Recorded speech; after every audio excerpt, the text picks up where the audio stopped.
IPL के इतिहास में ऐसा कभी नहीं हुआ कि चेन्नई ने बेंगलोर को हराए बिना अपना सीजन समाप्त किया। लेकिन इस सीजन चेन्नई के लिए पहली बार बहुत कुछ घटा।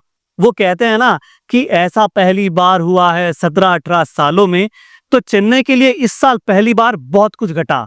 चेन्नई के कप्तान पहली बार रूल्ड आउट होकर बाहर हुए। चेन्नई अपने ही घर में लगातार 5 बार पहली बार हारा। चेन्नई को हैदराबाद ने पहली बार चेन्नई में हराया। 15 साल में पहली बार दिल्ली ने चेन्नई में जीत हासिल की। सबसे बड़ी बात कि 17 साल बाद चेपॉक के मैदान पर आरसीबी ने चेन्नई को मात दी।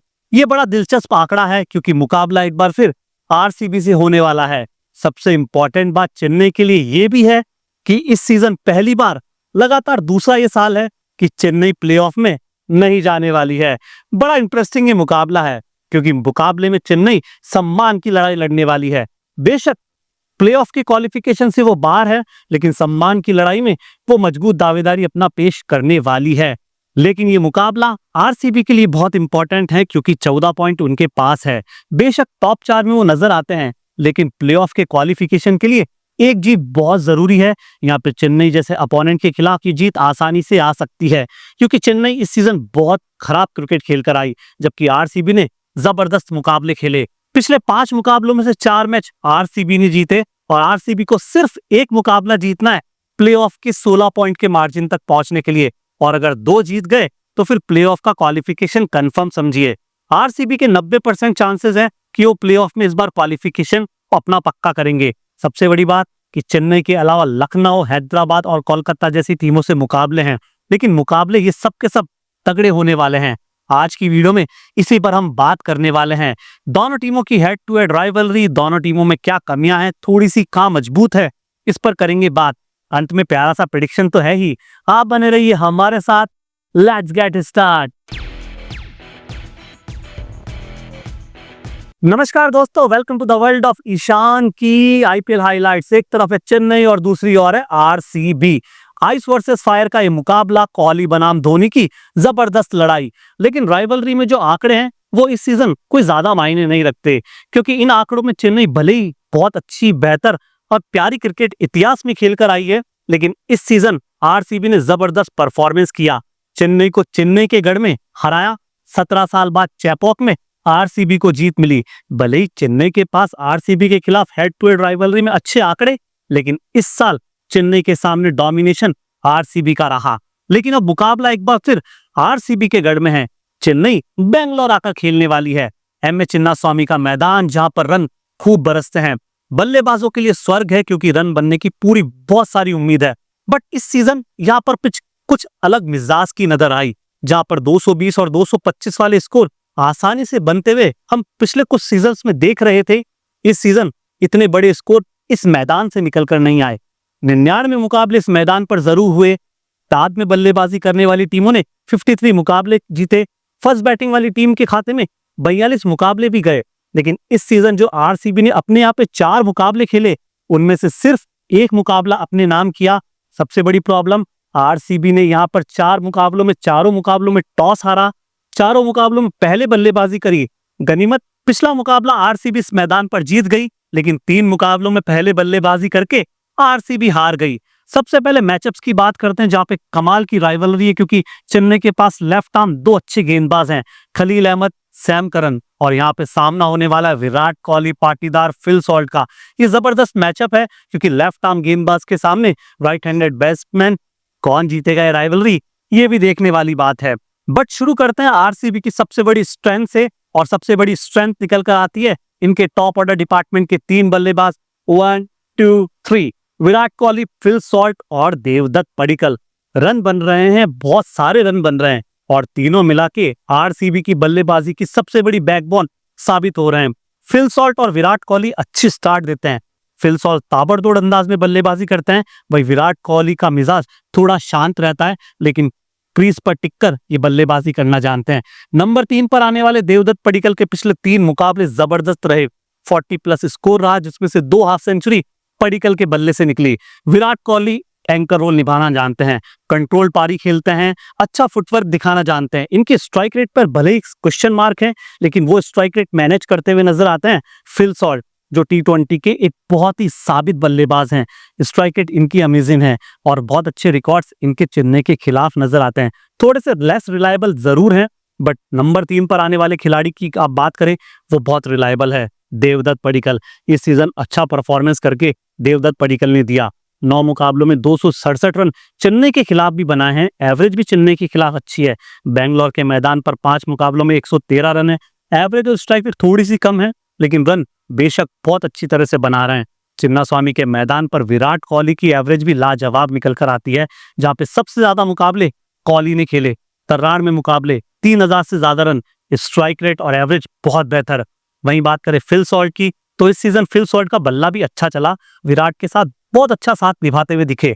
9 मुकाबलों में 239 रन, 168 का स्ट्राइक रेट, जो बताता है कि शुरुआत की 36 गेंदें फिल सॉल्ट यदि आरसीबी के लिए खेल गए तो पावर प्ले में स्कोर कितना ज्यादा हाई जा सकता है।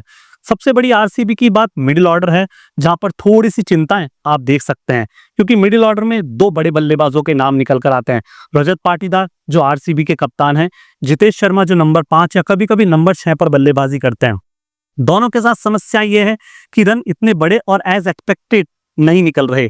जितनी एक्सपेक्टेशंस आप रजत पाटीदार के बल्ले से कर रहे हैं, रजत पाटीदार उतनी एक्सपेक्टेशंस वाली बल्लेबाजी करते हुए नहीं दिख रहे। कई बार बहुत ही गैर जिम्मेदाराना तरीके से वो आउट हो जाते हैं। जितेश शर्मा को भी ज्यादा मौके मिलते, लेकिन उन मौकों को ग्रैब नहीं कर पा रहे। फिनिशर्स में बहुत अच्छे बल्लेबाज इनके पास है। टिम डेविड बड़ा नाम है, रोमारियो शेफर्ड है। टिम डेविड ने अपने आप को साबित किया, आरसीबी के लिए फिनिशर्स की भूमिका बहुत अच्छी तरह से निभाते आ रहा है। अंतिम 4 ओवरों में 17, 18, 19, 20 में 225 और कई बार 250 के स्ट्राइक रेट से ये बल्लेबाजी करते हुए दिखे। लेकिन रोमारियो शेफर्ड अभी तक इतने ज्यादा मौके नहीं मिले, लेकिन इस सीजन 2 अच्छे फिनिशर्स आरसीबी के पास है। कुल मिला के आरसीबी का बैटिंग ऑर्डर कंपेयर करें सीएसके के बैटिंग ऑर्डर से तो बेहतर है। टॉप ऑर्डर में अच्छे बल्लेबाज हैं, मिडिल ऑर्डर में ठीक ठाक नाम है, लेकिन फिनिशर्स बहुत अच्छे हैं। बट चेन्नई के पास क्या है, टॉप ऑर्डर जहां पे लगातार फेलियर नजर आ रहा है। मिडिल ऑर्डर में ज्यादा बड़े और लंबी पारी खेलने वाले खिलाड़ी नहीं, और अच्छे फिनिशर्स इस सीजन चेन्नई के पास ज्यादा नहीं है। तो चेन्नई थोड़ी सी मुश्किलों में घिरती हुई नजर आती है। नाउ गेंदबाजी डिपार्टमेंट में भी बहुत अच्छे नाम आरसीबी के पास है, और पेस अटैक का ट्रायो तो लाजवाब है। तिगड़ी बहुत कमाल है। भुवनेश्वर कुमार, जॉश हेजलवुड, यश दयाल, 3 अच्छे गेंदबाज, और तीनों की सबसे अच्छी बात इस सीजन ये कि तीनों इकोनॉमिकल है, विकेट टेकर है, और ब्रेक थ्रू दिलाना तीनों के तीनों जानते हैं। जॉश हेजलवुड के पास इंटरनेशनल एक्सपीरियंस, भुवनेश्वर के पास स्विंग और स्लो ओवर्स में गेंदबाजी करने का एक बहुत अच्छा एक्सपीरियंस। यश दयाल भी आरसीबी के लिए बहुत अच्छे कलर्स में दिख रहे हैं यार। स्पिन डिपार्टमेंट भी आरसीबी का अच्छे रंगों वाला है। सुयश शर्मा, कुणाल पांड्या विकेट ले रहे हैं, अच्छी गेंदबाजी कर रहे हैं, इकोनॉमिकल भी ये दोनों गेंदबाज साबित होते हैं। कुणाल पांड्या ने तो पिछले मुकाबले में बल्लेबाजी करके ये भी बता दिया कि बतौर ऑलराउंडर उनकी भूमिका यहाँ पर कितनी ज्यादा इंपॉर्टेंट है यार। बट सीएसके की प्रॉब्लम्स क्या है? ओपनिंग डिपार्टमेंट जो लगातार चेंज हो रहा है, अनसेटल्ड है। सीएसके जो हमेशा पुराने पैटर्न्स या ओल्ड स्कूल टाइप की क्रिकेट खेलती थी, इस सीजन लगातार और फ्रीक्वेंटली बहुत सारे चेंजेस करती हुई नजर आई, लेकिन रिजल्ट कहीं से भी निकल कर नहीं आया। शेख रशीद आए, आयुष मात्रे, दोनों ने ओपन की और लगातार दोनों फेल होते जा रहे हैं। चेन्नई के दोनों अनकैप्ड, अनसेटल्ड और नए खिलाड़ी ऐसे हैं जिनको 3 मौके मिल गए, लेकिन तीनों मौकों में कोई बड़ी पारी दोनों के बल्ले से निकल कर नहीं आई। बाकी दूसरी टीमों में जो डेब्यूटेंट खिलाड़ी थे, उन्होंने शुरुआती 3-4 मुकाबलों में खुद को साबित करके दिया ही है। मिडिल ऑर्डर में भी चेन्नई की समस्याएं खूब है, क्योंकि शिवम दुबे पे बहुत ज्यादा डिपेंडेंट टीम है। रविंद्र जडेजा नंबर 4 और 5 पर बैटिंग कर रहे हैं। Can you imagine? हमने कभी नहीं देखा कि रविंद्र जडेजा नंबर 4 और 5 पर आके चेन्नई के लिए बैटिंग करेंगे और उन्हें बैटिंग की बहुत ज्यादा जिम्मेदारी दे दी जाएगी। इसका मतलब चेन्नई बल्लेबाजी को लेकर लगातार जूझ रही है। ना सिर्फ मिडिल ऑर्डर में, ओपनिंग डिपार्टमेंट में भी बहुत सारे सवाल चेन्नई की बल्लेबाजी को लेकर खड़े हो गए। चेन्नई के पास अच्छे फिनिशर्स नहीं है। डेविड ब्रेविस का नाम आप हटा दीजिए, बहुत बाद में चेन्नई कैंप को ज्वाइन किया, लेकिन कोई भी अच्छा फिनिशर्स नहीं है। और शिवम दुबे का बल्ला इस सीजन नहीं चला, बहुत साधारण बल्लेबाजी करते हुए नजर आए शिवम दुबे। इतनी अच्छी स्ट्राइक रेट शिवम दुबे की नहीं रही। शिवम दुबे से एक्सपेक्टेशंस थी कि वो बड़े शॉट तो खेलेंगी, लेकिन बहुत तेजी से भी रन बनाएंगे, बट ऐसा वो कर नहीं पाए। दूसरी प्रॉब्लम ये भी रही कि दीपक हुडा और विजय शंकर जैसे खिलाड़ियों पर बहुत ज्यादा भरोसा किया, उनके अनुभव को बैक किया गया, बट दीपक हुडा पूरे सीजन कोई ज्यादा अच्छी बल्लेबाजी नहीं करते हुए दिखे। अच्छी बल्लेबाजी तो बहुत दूर की बात है, जब उन पर भरोसा जताया जा रहा था कि वो क्रीज पर टिकेंगे, वो क्रीज पर टिक के भी चेन्नई के लिए पूरे 20 ओवर तक की बल्लेबाजी नहीं कर पाए। यही कारण रहा कि लगातार चेन्नई अपने बैटिंग क्रम को लेकर फेल होती हुई नजर आई। ऐसी बात नहीं है कि सिर्फ बैटिंग ऑर्डर ने चेन्नई को परेशान किया, गेंदबाजी क्रम भी चेन्नई के लिए लगातार परेशानी खड़ा करता हुआ नजर आया। इसमें सबसे बड़ा नाम निकल कर आता है मथीशा पथिराना का। ओवरसीज गेंदबाज, चेन्नई के सबसे भरोसेमंद खिलाड़ी, लेकिन इनके साथ प्रॉब्लम क्या है कि वाइड गेंदे बहुत ज्यादा फेंक रहे हैं। और पिछले कुछ मुकाबलों से जो हमने स्टैट्स देखे वहां पर ये देख निकल कर आया कि पथिराना 185 और 190 अब तक T20 करियर में गेंदे वाइड फेंक चुके हैं। इतनी ज्यादा वाइड गेंदे फेंकना, इतने ज्यादा खर्चीला होना किसी तेज गेंदबाज का, और पुअर फील्डिंग भी इनके हाथों से हमने देखी है। तो चेन्नई लगातार जूझ रहा अपने खिलाड़ियों को लेके, उनकी परफॉर्मेंस को लेकर। यहाँ पर सवाल लगातार चेन्नई पर खड़े हो रहे हैं। खलील अहमद ने इंप्रेस किया, कुछ मुकाबलों में विकेट निकाले, अच्छी गेंदबाजी की, अच्छा इंप्रेशन अपना छोड़ा, बट प्रॉब्लम ये कि इनके साथ देने वाला कोई खिलाड़ी यहाँ पर नजर नहीं आया। सैम करन ने मुकाबले में वापसी की, बल्ले से कमाल दिखाया, लेकिन बतौर गेंदबाज वो विकेटलेस रहे। अंशुल कंबोज को भी लगातार साथ नहीं मिल रहा अच्छे गेंदबाजों का, तो उनकी भी प्रतिभा निखर कर नहीं आ रही। स्पिन अटैक में नूर अहमद चेन्नई के पास है, अच्छा परफॉर्मेंस नहीं किया। आर अश्विन का पूरा एक्सपीरियंस का फायदा चेन्नई को नहीं मिल पाया। चेन्नई लगातार गेंदबाजी डिपार्टमेंट में भी स्ट्रगल कर रही है, बहुत सारी परेशानियां चेन्नई के साथ जुड़ गई है। लेकिन इस मुकाबले में चेन्नई के पास आत्मसम्मान की लड़ाई है, और एक आंकड़ा है कि आज तक उन्होंने आरसीबी के खिलाफ बिना हराए उन्हें सीजन समाप्त नहीं किया। तो चेन्नई इस बार क्या आरसीबी को हरा पाएगी? क्योंकि पिछली बार जो मुकाबला हुआ था वहां पे चेन्नई को आरसीबी ने हराया था। अब दोस्तों बात करते हैं की प्लेयर्स की, जिनके सहारे आप अपनी फैंटेसी 11 को डिजाइन कर सकते हैं। और आरसीबी की तरफ से की प्लेयर्स में सबसे बड़ा नाम निकल कर आता है कोहली का। वाकई में विराट है, और आप अपनी ड्रीम टीम में इन्हें जरूर रखिएगा, क्योंकि ये खिलाड़ी यहाँ पर भी रन बनाने वाले हैं।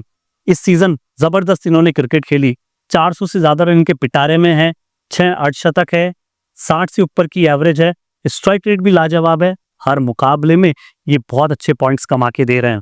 फिल सॉल्ट को आप अपनी टीम में रखिएगा, क्योंकि ये भी यहाँ पर रन बनाते हुए दिख रहे हैं।